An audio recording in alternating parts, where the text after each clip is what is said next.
પ્રકાશનું કિરણ જો એટલું સરસ રીતે તમે આખું કિરણ એક આ બાજુ આવી જાઓ બસ અહીં આવી જાઓ બસ અહીંથી આખું કિરણ બતાવો જો આમ પછાડશો એટલે ધૂળી જે થશે ને એનાથી આખું છેક સુધી લઈ જાય છેક સુધી કરતો દેખાય છે તો આ જે પ્રકાશનું કિરણ છે એ અહીંયા સપાટી પર પડે છે અને પરાવર્તન થઈને અહીંયા જાય છે સમજ પડી તો પ્રકાશનું કિરણની જે આ ઘટના છે એને પ્રકાશનું પરાવર્તન કહે છે અત્યારે સીધી રેખામાં ગતિ કરે છે જો અહીંયા જો દેખાય છે સીધી રેખામાં ગતિ કરે છે સીધી રેખામાં ગતિ કરી પણ જેવું વચ્ચે અરીસો મૂક્યો આપણે અરીસો તો એ શું થયું પરાવર્તન અહીં દેખાય છે અહીંયા આ પ્રકાશના પરાવર્તનની ઘટના છે અહીંયાથી લઈ લે એક ફોટો લે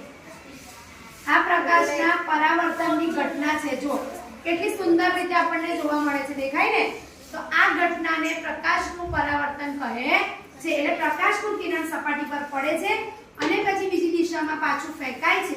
આ ઘટનાને પ્રકાશનું પરાવર્તન કહેવામાં આવે છે ક્લિયર બધાને હા